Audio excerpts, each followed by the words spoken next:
Sepertinya pasar kripto masih wait and see ya, sambil menunggu FOMC.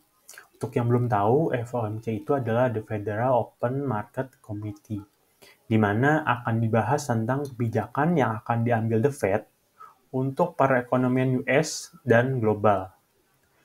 Sambil menunggu hasil dan bagaimana market meresponnya, ada baiknya kita bahas apa saja yang terjadi di dunia kripto hari ini. Mulai dari BTC, Ethereum, Solana, Algorand, Polkadot, dan adopsi-adopsi kripto. Yang terakhir kita juga akan bahas dan mereview Origami ya. Nah, untuk yang baru nonton video ini, perkenalkan kami para investor, partner kalian dalam berinvestasi.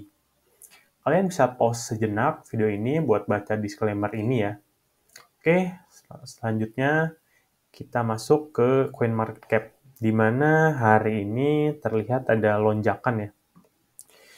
Bisa dilihat di sini market diawali dengan merah. Untuk per sekarang market ada sedikit lonjakan ataupun reversal. Dilihat dari Bitcoin di sini, dia hari ini naik 1,16%, diikuti Ethereum 0,24%, BNB 0,7%. Jadi sebenarnya nggak terlalu banyak kenaikannya, cuman ini bisa kita pantau dulu ya market untuk saat ini karena ada beberapa yang masih merah dan ada beberapa yang sedang naik ya. Itu. Oke, kalau kita lihat di market melalui chart, nah ini chartnya di mana untuk Bitcoin sendiri ini di 4 jam terakhir ini sedang retracement. Diawali dengan hari ini ya. Hari ini lumayan besar green candle-nya. Setelah kemarin dia short hari ini, jadi udah lumayan naik. Seperti itu. Dari segi tren, ini trennya sedang ada di seperti sideways ya. Cuman saat kalau kita bisa lihat dari yang tadi penurunan, dia membentuk lower high, lower low. Nah, di sini dia membentuk seperti base atau konsolidasi dan sedang ada kenaikan. Nah, kita tinggal menunggu dan menantikan konfirmasi apakah dia akan membentuk higher high dan higher low, menjadikan tren penurunan selesai atau memang butuh konsolidasi terlebih dahulu.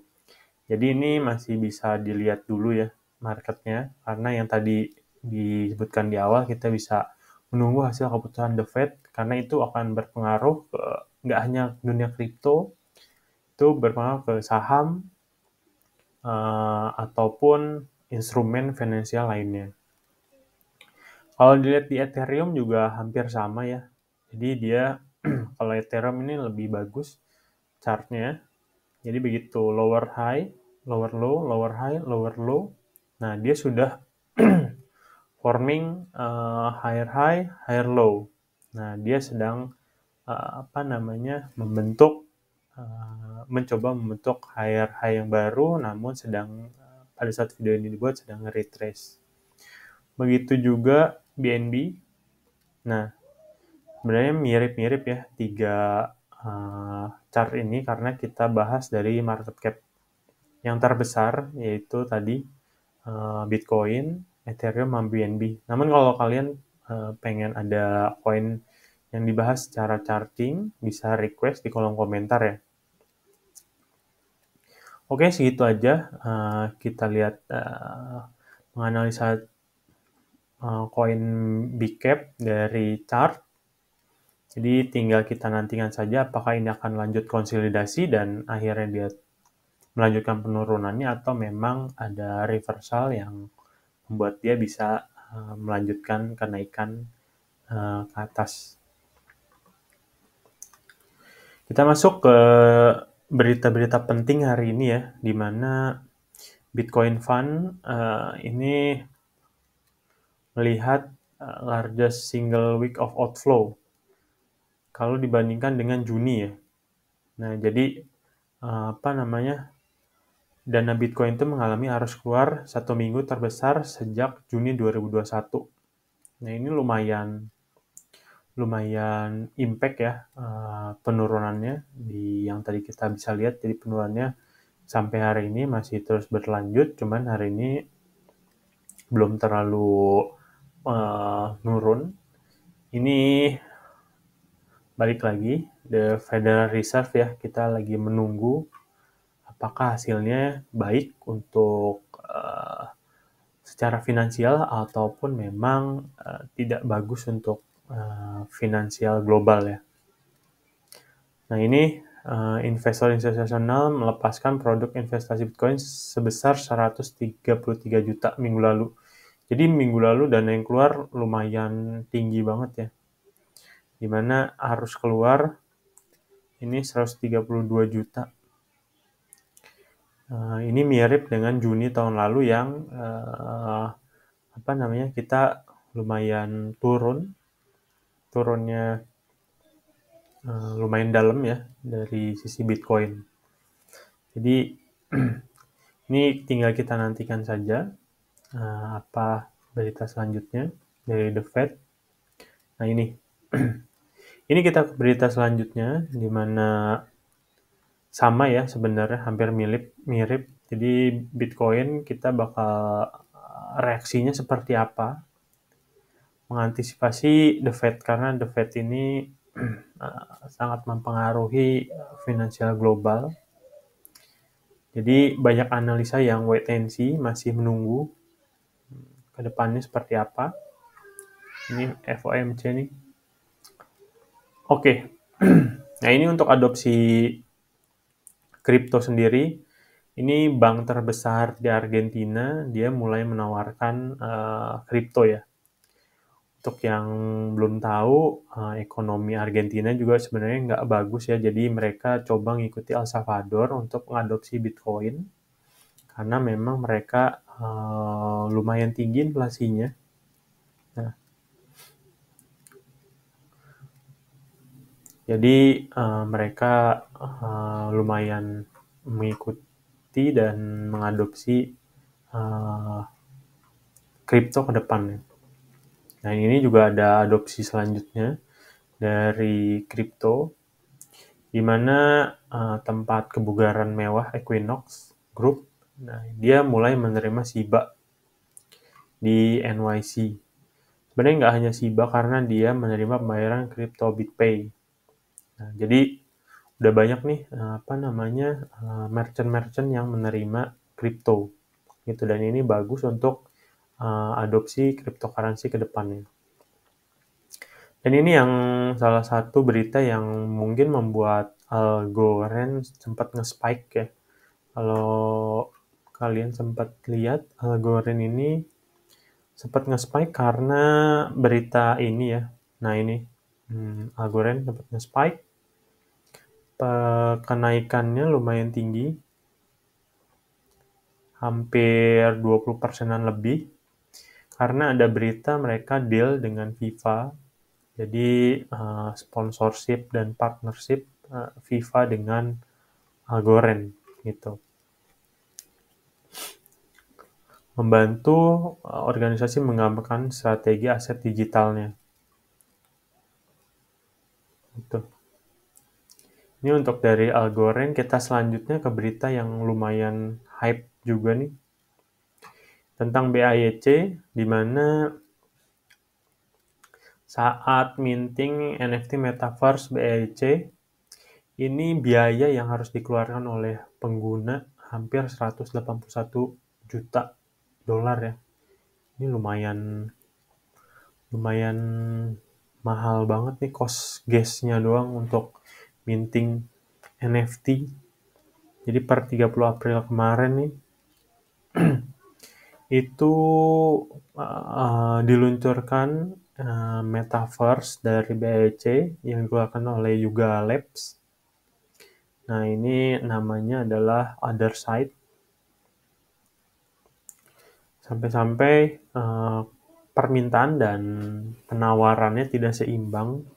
Salah satu impact-nya adalah ke gas fee, karena saking rebutannya orang, dia menyebabkan gas fee-nya melonjak gitu. Dan lagi-lagi karena skalabilitas dan biaya dari Ethereum yang belum tahu kapan bisa terselesaikan.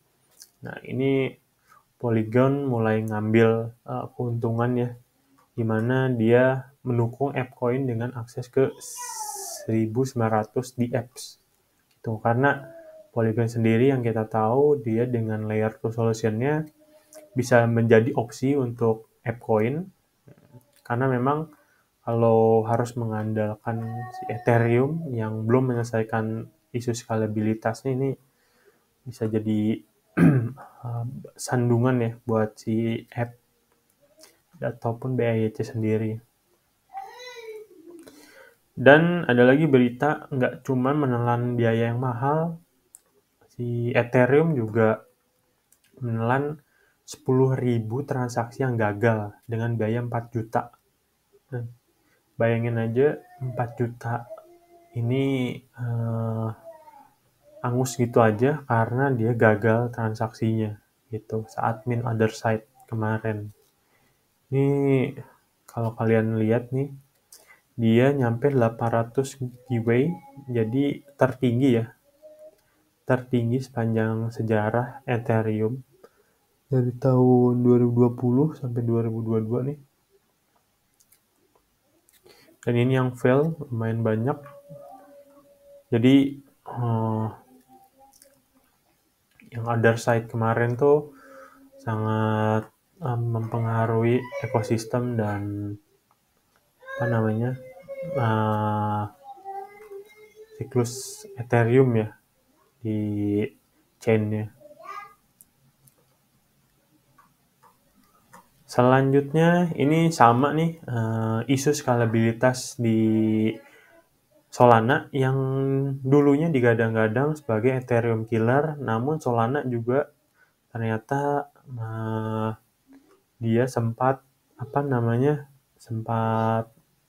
shutdown ya, karena membludaknya data di chain-nya mereka yang tidak tertampung, jadi hampir downtime. Pada Sabtu kemarin ini 7 jam ya, dan itu sangat mempengaruhi transaksi yang ada di Solana. Nah, ini pengembang melakukan 3 langkah mitigasi ya, untuk membuat jaringannya jadi lebih kuat. Nah, cuman kita lihat aja apakah works atau enggak. Jadi mereka akan coba migrate dari UDP, protokol datagram pengguna, ke koneksi internet cepat quick. Ini yang dikembangkan oleh Google. Mudah-mudahan aja ya Solana bisa menyelesaikan masalahnya lebih cepat dari Ethereum ya, karena ya Solana juga sekarang kan sudah mulai digunakan banyak orang ya di dunia kripto. Nah, ini juga sama mirip beritanya tentang Solana dan developer yang akan mencoba dari UDP, dia akan berubah ke Quick seperti itu. Selanjutnya berita yang lumayan baru banget nih. Polkadot meluncurkan sistem pesan lintas rantai untuk membacakan masalah jembatan blockchain. Jadi sistemnya namanya XCM, baru diluncurkan dan dipromosikan oleh Polkadot, dan ini akan ada di ekosistemnya para chain di ekosistem Polkadot, di mana XCM ini bisa memungkinkan komunikasi antar para chain serta kontrak pintar, karena biasanya memang di chain-chain yang lain itu memang terdapat masalah, baik itu dari ekosistem layer 1 maupun layer 2. Nah, di sini mereka coba memecahkan masalah tersebut di ekosistem Polkadot gitu. Dan ini walaupun beritanya bagus ya, tadi kalau kita lihat ini belum terlalu terimpact pada price-nya Polkadot. Jadi walaupun ini sudah bagus hal yang dilakukan oleh si Polkadot, cuman belum bisa mengerek harga si Polkadot itu sendiri. Oke, itu berita-berita yang penting menurut kita di kripto hari ini. Selanjutnya kita bakal bahas Origami. Jadi Origami ini dia bakal launching di 3 tempat ya. Bybit, di KuCoin, gak ada. Sama satu lagi di financial apa gue lupa. Jadi dia ini token yang berdiri di atas Aurora, di mana dia sebenarnya DeFi juga, liquidity protocol, cuman dia mengedepankan dia effortlessly untuk meminjamkan, untuk pinjam dan mendapatkan bunga dengan digital asset gitu. Jadi mereka ingin mempermudah lah pinjam meminjam apapun DeFi di Aurora. Kalau kita lihat sendiri dari utility-nya sebenarnya ini kalau gue lihat mirip-mirip ya dengan dengan DeFi yang ada, cuman karena dia baru, tapi menurut gue ini bisa lumayan dilirik ya, karena liquidity yang mereka kumpulkan ini udah lumayan besar ya.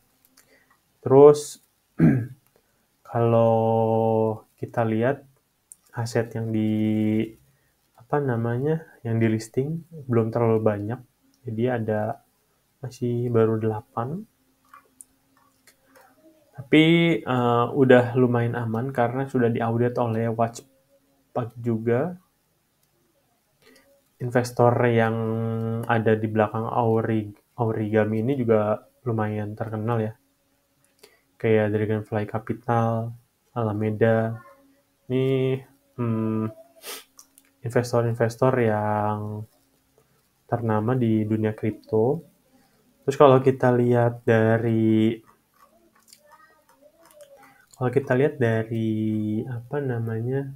community, dia juga lumayan. Tadi gue udah cek juga Discord-nya. Terus Telegram-nya. Terus juga ini Twitter, karena lebih cepat di Twitter untuk berita-berita ya. Dia Twitternya baru dibikin Desember 2021. Nah, ini dia bakal diluncurkan serentak nih di 5 Mei di KuCoin, Bybit, sama Impossible Finance. Jadi kalau kalian bisa nanti cek sendiri ya Origami untuk your own research. Apakah kalian memang melihat ini punya potensi ke depannya? Nah, ini untuk dari segi community-nya lumayan bagus, dan marketingnya menurut gue bagus juga karena dia langsung masuk ke 2 exchanger besar sekaligus ya. Yang tadi gue sebutin ini KuCoin sama Bybit, karena exchanger masuk top 20 juga ya, Bybit sama KuCoin. Jadi marketing dari si Origami ini lumayan bagus menurut gue, sangat bagus malah. Dan timnya, kalau dari dokumentasi yang tadi coba gue cek, gue belum ketemu timnya, walaupun dari sisi Telegram tadi gue ketemu ada EMA dengan co-foundernya ya. Tapi begitu gue cari di LinkedIn, itu gue nggak ketemu. Jadi kalau kalian ngerasa, oh ternyata ada kok timnya, kalian bisa komen di bawah ya. Karena gue tadi nyari-nyari belum ketemu. Terus dari segi tokenomics-nya juga lumayan rapih ya. Jadi dia ada liquidity mining 40%, treasury-nya 12,5. Nah, untuk IEO dia nyiapin 5, exchange liquidity-nya 4%. Strategic investor yang tadi kita lihat itu dapat porsi 19,5%. Cuman kalau dibaca di sini mereka cuma baru bisa rilis 24 ya, yang itu lumayan bagus juga untuk ekonomi si Origami ini, dan timnya itu dapat porsi 19%. Tuh. Jadi ini tokenomics-nya lumayan bagus. Terus dari segi website, kalau gue lihat kita launch apps-nya, kalau dari dokumentasi ini yang gue kurang lihat ada roadmap-nya sama harusnya roadmap-nya bisa dilihat ya di sini biar lebih enak overview roadmap-nya apa sama timnya ya. Jadi gue nggak ngelihat di website ini tim sama roadmap-nya, cuman dari segi desain dia bagus karena warnanya cuma ada 3 kebanyakan ya, putih, hitam, sama hijau, nuansa hijau. Selanjutnya kita masuk ke ini. Jadi di sini dia ada market. Nah ini yang di listing, yang tadi udah kita lihat ya, belum banyak yang di listing, cuman dana yang terkumpul ini udah lumayan ya. Jadi dana yang didepositkan di DeFi ini ada sekitar 900 yang sudah dipinjam, ya baru sepertigaan lebih ya. Jadi mereka harus lebih gencar lagi, mungkin akan begitu launching IEO-nya, mereka bisa lebih mengenjot lagi nih untuk utility si project ini. Gitu. Dan untuk overall-nya gua kasih nilai ini nggak terlalu besar ya. Jadi kalian kalau mau ngelihat penilaian gue terhadap project ini bisa di Telegram, nanti gue taruh linknya di bawah. Itu juga kalian bisa chat juga ya, diskusi di Telegram. Jadi ada baiknya kalian cek link di deskripsi untuk bisa join di Telegram kita ya. Gitu. Oke, mungkin itu aja untuk review dan analisa hari ini. Thank you banget yang udah nonton. Thank you semuanya. Jangan lupa juga untuk share video ini, like dan subscribe jika kalian suka. Oke.